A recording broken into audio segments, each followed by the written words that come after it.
Good morning बच्चों। आज हम लोग हेरिडिटी एंड वेरिएशन चैप्टर से ही कुछ टॉपिक को आगे बढ़ाएंगे। अभी तक हमने बहुत से टॉपिक पढ़ लिया है। इसी में एक टॉपिक है सेक्स डिटर्मिनेशन। सेक्स डिटर्मिनेशन अर्थात लिंग का निर्धारण मनुष्यों में कैसे किया जाता है। हमें पढ़ना है लिंग का निर्धारण मनुष्यों में, लिंग का निर्धारण मधुमक्खी में, लिंग का निर्धारण चिड़ियों में कैसे की जाती है। इसी के बारे में हमें 3 एनिमल है, चिड़िया, मधुमक्खी और ह्यूमन, मनुष्यों के बारे में 3 लोगों के बारे में सेक्स के डिटर्मिनेशन, सेक्स का कैसे डिटर्मिनेशन किया जाता है, कैसे निर्धारण किया जाता है, इसी के बारे में आज हम लोग पढ़ेंगे। जैसे कि पहला टॉपिक मेरा है sex determination in human.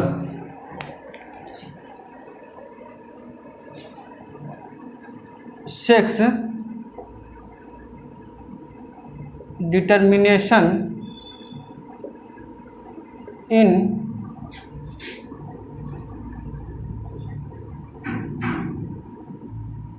Man में ह्यूमन कर दीजिए,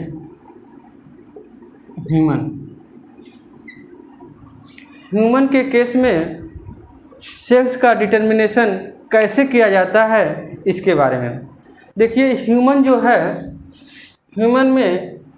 ह्यूमन जो मनुष्य है यूनिसेक्सुअल प्राणी है। कौन सा प्राणी? यूनिसेक्सुअल प्राणी है। अर्थात कहने का मतलब है ह्यूमन जो होते हैं वो एक लिंगी होते हैं, अर्थात मेल और फीमेल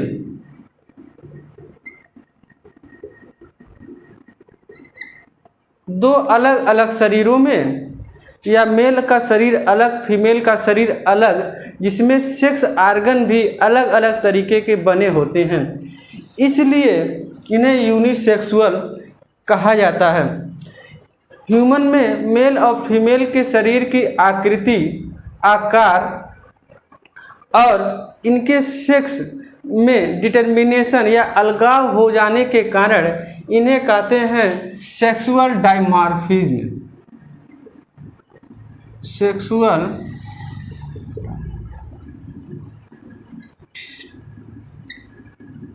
सेक्सुअल डायमॉर्फिज्म क्यों कहा गया? क्योंकि मेल और फीमेल दोनों अलग अलग हैं, इसलिए सेक्सुअल रूप से या आकृति से या शारीरिक बनावट के आधार पर दोनों कैसे हैं, अलग अलग तरीके के हैं, अलग अलग तरह के हैं, इसलिए इन्हें कहते हैं सेक्सुअल डायमॉर्फिज्म। ओके। ह्यूमन में लिंग का निर्धारण सेक्सुअल रिप्रोडक्शन,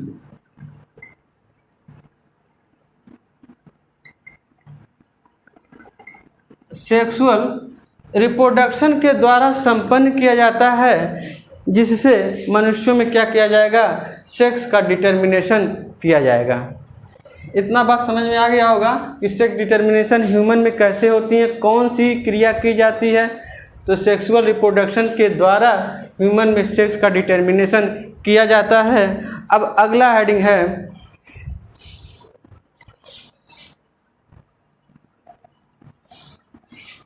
इसी का हेडिंग है लिंग निर्धारण का गुणसूत्रीय सिद्धांत।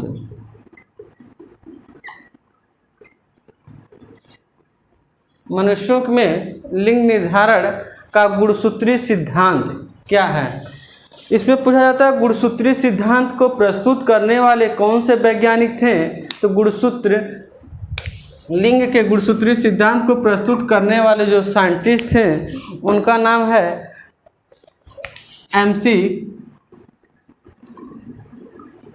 क्लैग।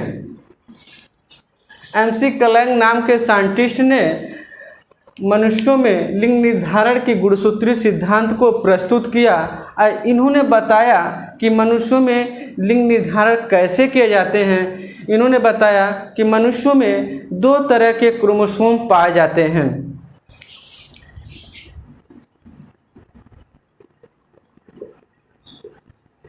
क्रोमोसोम जो हैं ये कितने तरीके के हैं? 2 तरह के क्रोमोसोम पाए जाते हैं। पहले क्रोमोसोम को कहते हैं ऑटोसोम्स क्रोमोसोम,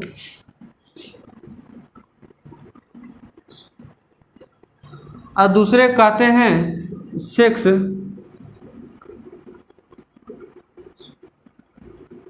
सेक्स क्रोमोसोम। ठीक। ह्यूमन के केस में कुल 23 जोड़ा या 46 क्रोमोसोम पाए जाते हैं। कुल संख्या कितनी है? 46 या 23 पेयर, कुल 46 या 23 पेयर में गुणसूत्रों की संख्या पाई जाती है, जिसमें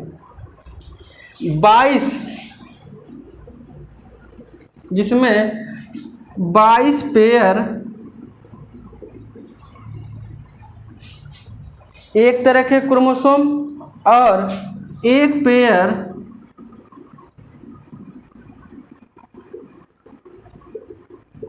दूसरे तरह के क्रोमोसोम। 22 ये और 1 ये, कुल 23 पेयर में क्रोमोसोम हैं, जिसमें 2 भाग में बांट दिए हैं। एक भाग को 22 पेयर और दूसरे भाग को 1 पेयर। ये जो 22 पेयर ऑटोसोम्स हैं, अर्थात 44 गुणसूत्र जो हैं वो एक तरह के रहते हैं, जिसका काम सिर्फ यही है आकृति का निर्धारण करना, रंग का निर्धारण करना, दैहिक लक्षणों को निर्धारित करना। ठीक। इसका सिर्फ काम है रंग, आकृति तथा दैहिक लक्षण। ठीक। रंगों को निर्धारित करेंगे, आकृति को निर्धारित करेंगे और दैहिक लक्षण को निर्धारित करेंगे, जबकि सेक्स क्रोमोसोम सिर्फ और सिर्फ लिंग को निर्धारित करेंगे।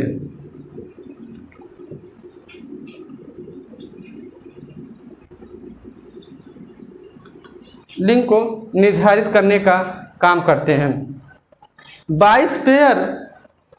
अब आ जाइए मेल के केस में और फीमेल के केस में।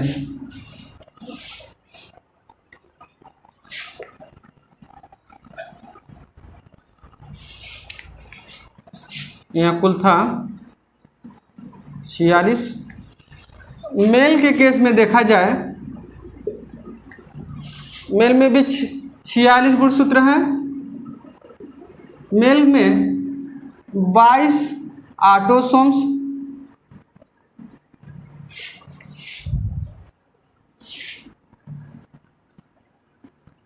22 पेयर ऑटोसोम्स, जो सभी गुणसूत्र XX वाले होंगे। ठीक। दूसरा है 1 पेयर, जो कैसा है सेक्स क्रोमोसोम,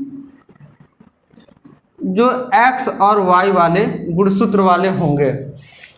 यहाँ कहने का मतलब ये था कि मेल में देखा जाए तो 22 पेयर या 44 गुणसूत्र XX वाले होंगे, जो रिस्पॉन्सिबल होंगे रंग, आकृति तथा दैहिक लक्षण को निर्धारण करना। और दूसरा जो 1 पेयर में पाया जा रहा है या XY गुणसूत्र है, इसका सिर्फ काम है लिंग का निर्धारण करना। अब आते हैं फीमेल के केस में। तो फीमेल में देखा जाए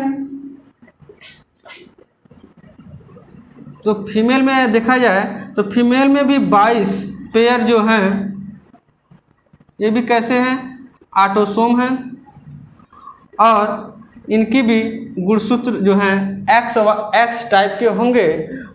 और 1 पेयर में जो गुणसूत्र है वो कैसा है सेक्स क्रोमोसोम है, ये जो होंगे ये भी कैसे होंगे, एक्स एक्स होंगे। अर्थात कहने का मतलब है कि फीमेल के केस में सेक्स क्रोमोसोम और ऑटोसोम्स दोनों एक ही तरह के होते हैं, इसलिए लेडीज़ जो हैं, फीमेल जो हैं, सेक्स का निर्धारण नहीं कर पाती हैं। सेक्स का निर्धारण सिर्फ और सिर्फ मेल करते हैं, जेंट्स करते हैं, क्योंकि इसमें सेक्स क्रोमोसोम जो हैं एक्स और वाई प्रकार का पाया जाता है।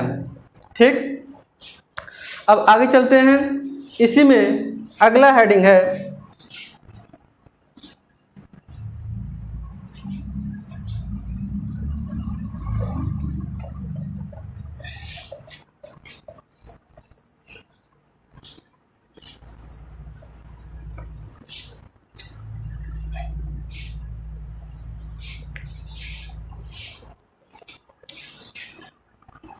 अगला हेडिंग लिंग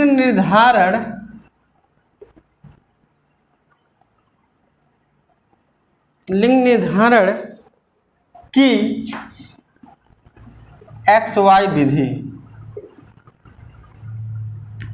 ठीक है, मतलब अभी हमने बता दिया कि फीमेल के केस में ऑटोसोम सेक्स क्रोमोसोम दोनों एक्स एक्स थे, मेल के केस में ऑटोसोम सेक्स सेक्स और सेक्स क्रोमोसोम एक्स वाई थे, इसलिए मेल ही रिस्पांसिबल होता है सेक्स डिटर्मिनेशन कराने के लिए।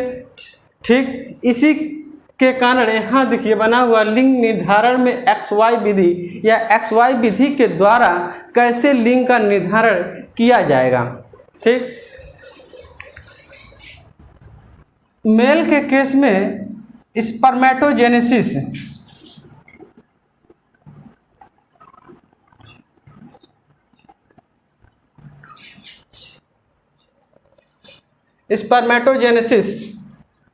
के द्वारा स्पर्म और फीमेल में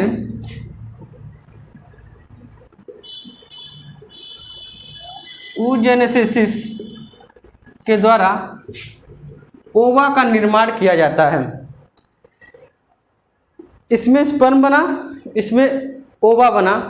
ठीक, जब ये बनते हैं तो उस दौरान इनमें मियासिस डिवीजन होती है, जिसके कारण गुणसूत्रों की संख्या जो सेक्स क्रोमोसोम वाले होते हैं एक अलग पेयर बनाते हैं, अगुणित सेट बनाते हैं, क्योंकि मियासिस डिवीजन हो जाने के कारण वो हैप्लॉइड क्रोमोसोम का निर्माण करेंगे और बाकी जितने बचे सब ऑटोसोम्स वाले हैं गुणसूत्र, ये सब अपना लक्षण प्रदर्शित करेंगे, जैसे रंग का, आकृति का, दैहिक लक्षण का। कह लीजिए कि 50% जो होते हैं अलग बना लेते हैं, 50% जो हैं अलग बना लेते हैं। जैसे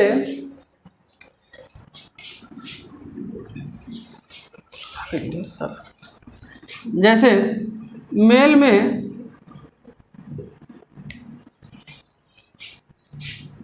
में 2a प्लस एक्स का 50% रेशियो पाया जाए। जब मियासिस डिवीजन हो जाता है उसके बाद पुनः 2a प्लस वाई का 50% पाया जाए। ठीक, इसी तरह फीमेल के केस में भी 2a प्लस एक्स का 50% और 2a प्लस एक्स का 50% गुणसूत्र अगुणित या मियासिस डिवीजन के दौरान इस अनुपात में क्या होते हैं, बढ़ जाते हैं। और सारे गुणसूत्र कैसे हो जाते हैं, हैप्लॉइड इन नेचर के हो जाते हैं। जब इनका और इनका आपस में संयोग होता है तो संयोग के दौरान कौन सा गुणसूत्र किसके साथ कौन से गुणसूत्र मिलते हैं संयोगवश, ये है अगर y x के साथ मिल गया तो लड़का, अगर x x के साथ मिल गई तो लड़का वाले सेक्स वाले बच्चे उत्पन्न होते हैं। ठीक, ये कैसे होते हैं इसको हम चेकर बोर्ड के द्वारा से बता रहे हैं।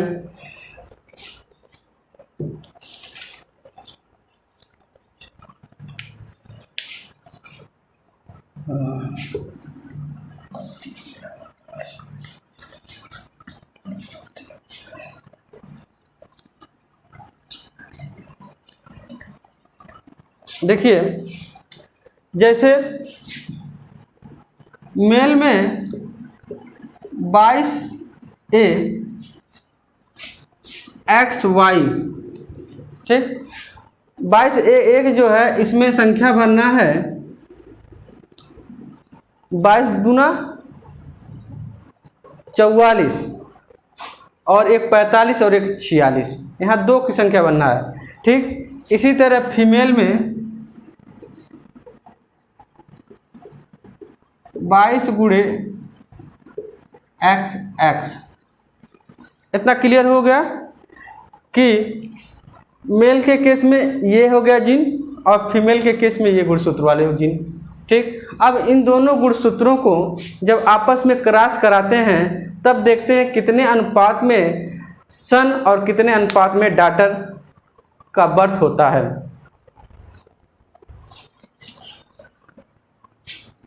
इसको अगर अलग करते हैं हम तो दो भाग में, इसको भी अलग करते हैं तो हमें दो भाग में प्राप्त होता है। जैसे पहला है A प्लस एक्स, यहाँ है A प्लस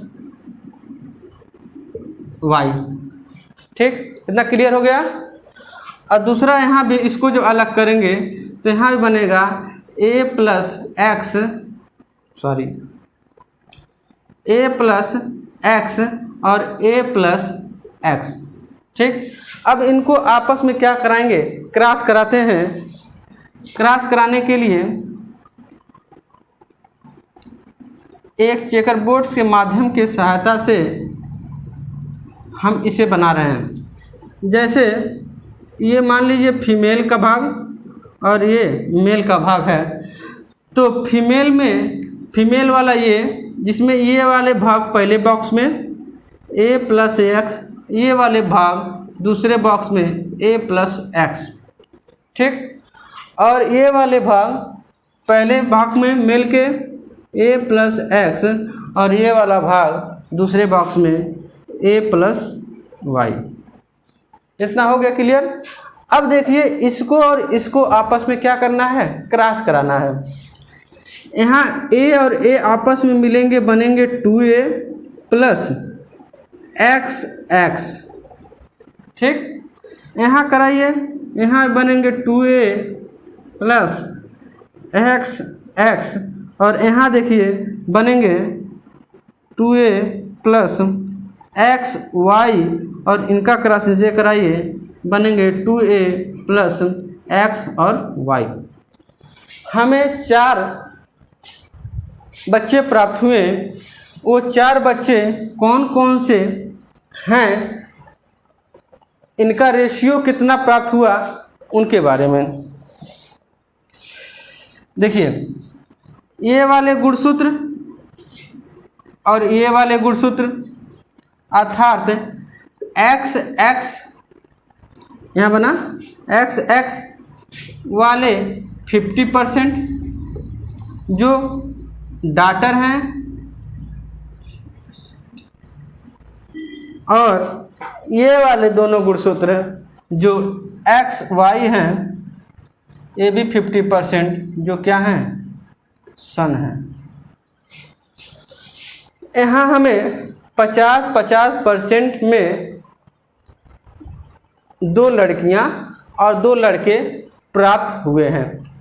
इस तरह से मनुष्यों में सेक्स का निर्धारण किया जाता है और सेक्स का निर्धारण करने में जिम्मेदार सिर्फ और सिर्फ कौन है, मनुष्य में मेल है, जिसके पास XY गुणसूत्र होने के कारण ये सेक्स का निर्धारण किया जाता है। XY में X संयोगवश Y के साथ मिल गया तो लड़का, XX के साथ मिल गया तो लड़की पैदा होती है, ठीक। ये सेक्स डिटर्मिनेशन मैन का था। अगला टॉपिक मेरा इसी में है, सेक्स डिटर्मिनेशन इन बी। मधुमक्खी में सेक्स का कैसे डिटर्मिनेशन किया जाता है।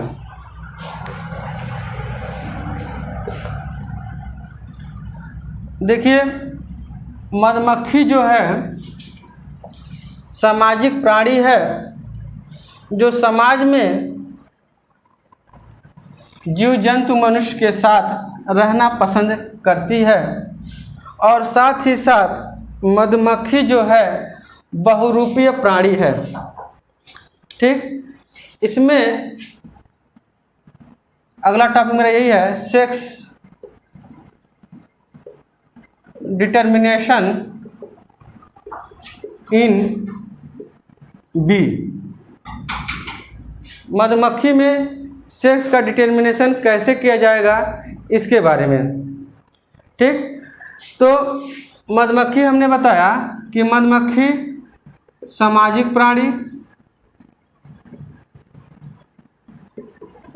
और दूसरा बताया कि मधुमक्खी जो है बहुरूपी प्राणी है।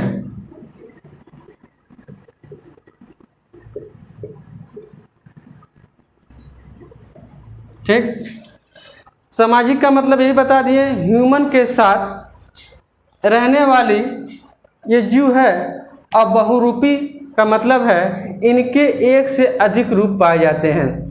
एक से अधिक रूप का मतलब यहाँ मधुमक्खी के 3 रूप हैं। ठीक, 3 रूप में पहले रूप को हम कहते हैं क्यून, जो फीमेल बी है। दूसरा है ड्रोन, जो मेल बी है। और तीसरा वर्कर, जो श्रमिक मक्खी है। इस तरह से हमें 3 तरह के मक्खी प्राप्त हुए, जो ये रानी मक्खी और ये मेल मक्खी और ये श्रमिक मक्खी 3 तरह के मक्खी हैं। जो तीनों मक्खियों के बारे में हम एक एक बताएंगे कि कौन से अंडे के द्वारा कौन सी मक्खी का निर्माण होता है।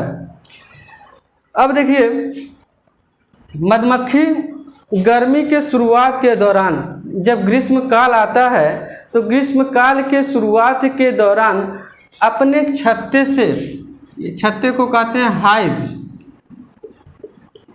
अपने छत्ते से बाहर निकल करके,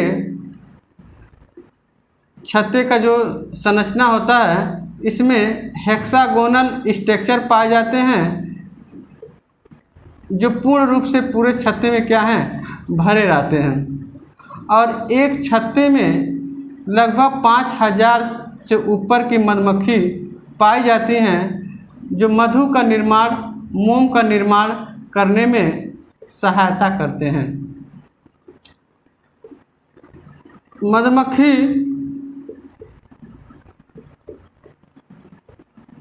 ये छत्ता पूरा कंप्लीट हो जाए उसके बाद हम आगे बताते हैं कि मधुमक्खी के द्वारा सेक्स का निर्माण या सेक्स डिटर्मिनेशन कैसे होता है। ये मान लीजिए छत्ता हो गया, इस छत्ते में मधुमक्खी के मेल या क्यून मक्खी किसी भी एक कोष्ठ में रहती हैं। ये जो है चैम्बर है, ये क्या है, चैम्बर है। किसी भी एक चैम्बर में मधुमक्खी, कौन सी, फीमेल मक्खी बैठी रहती है और ग्रीष्म काल के दौरान, शुरुआत के ग्रीष्म काल के दौरान छत्ते से बाहर एक से अधिक मेल मक्खी के साथ निकलती है। ठीक, और यहाँ से निकलेंगी कौन, क्यून, और साथ में बहुत सारे मेल मक्खी बाहर निकलते हैं और हवा के संपर्क में रहते हुए मैथुन की क्रिया करते हैं। इसे मिटाते हैं। हवा के संपर्क में एयर में ही कॉपुलेशन या मैथुन जिसे कहते हैं, मैथुन की क्रिया करते हैं। और इस क्रिया के दौरान रानी मक्खी पुनः अपने छत्ते में किसी एक कोष्ठ में बैठ जाती है और मेल मक्खी छत्ते के बाहर हवा में जहां मैथुन की क्रिया संपन्न किया था वहीं इसका डेथ हो जाता है और मेल मक्खी मर जाती हैं। रानी मक्खी किसी कोष्ठ में आने के बाद, मान लीजिए ये रानी मक्खी इस कोष्ठ में आ गई। इस कोष्ठ में आने के बाद रानी मक्खी का जो जीवन काल होता है वो लगभग 5 वर्ष। इस 5 वर्ष के दौरान जब भी मैथुन रानी मक्खी कराती है, उसके बाद पर डे वह 1000 से 3000 अंडे देती है। एक दिन में 1000 से लगाए 3000 तक वह अंडे देती हैं और उस अंडे के कारण यह पूरा कोष्ठ क्या होता है, भर जाता है। दूसरे सारे कोष्ठ में श्रमिक मक्खी बैठे रहते हैं। श्रमिक मक्खी का कार्य यही होता है कि मधुमक्खी के छत्ते से संबंधित जितने भी कार्य हैं, साफ सफाई, देख रेख और पहरेदारी करना, मतलब कि छत्ते से संबंधित जितने भी वर्क हैं, भोजन को ले आना, सारा काम श्रमिक मक्खी करते हैं। और श्रमिक मक्खी रानी के अंडे को एक एक उठा करके सारे चैम्बरों में भर देती हैं। ठीक, सभी चैम्बरों में एक एक अंडे भर देती हैं और भरने के दौरान इस अंडे का एम्ब्रियोनिक डेवलपमेंट होता है, अर्थात अंडा विकास करता है। और जो रानी अंडे दी है वो 2 तरह की अंडे देती है। ठीक, पहला जो अंडा है उसे हम कहते हैं fertilised diploid egg.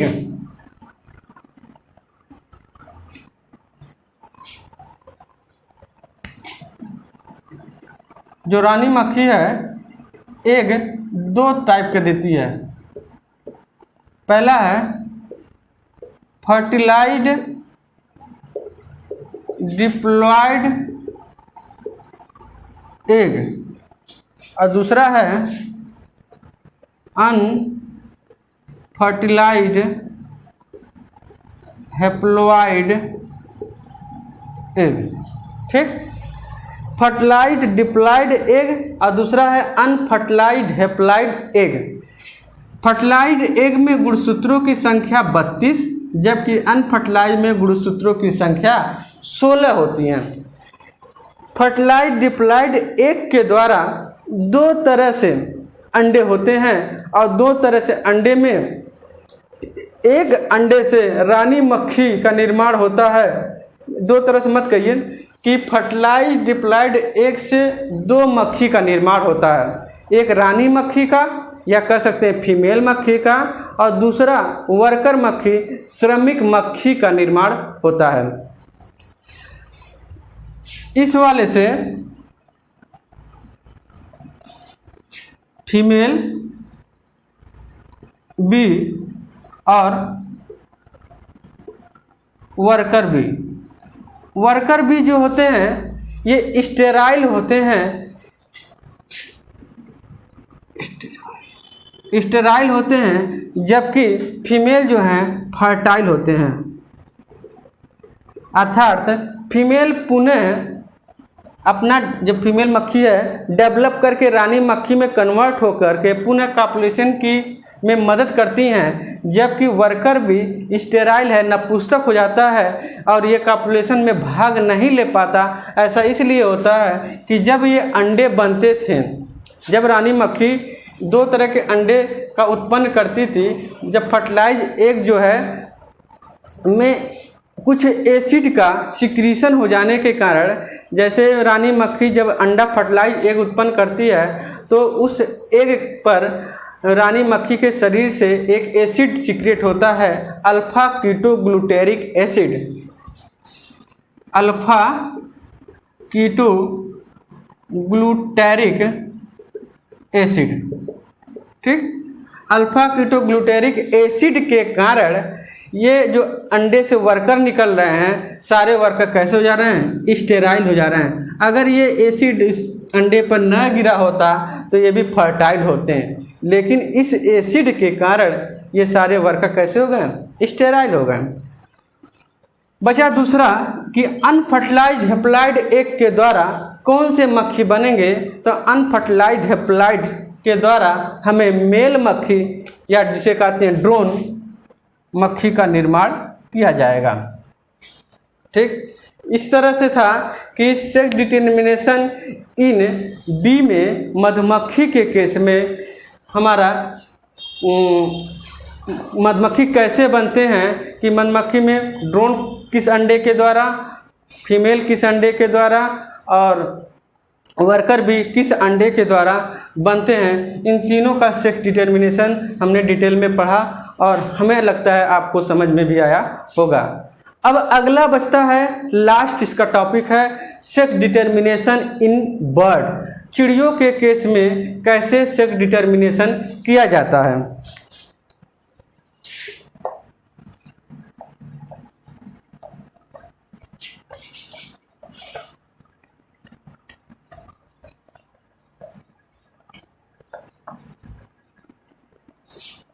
Sex determination का लास्ट टॉपिक, लास्ट है बर्ड।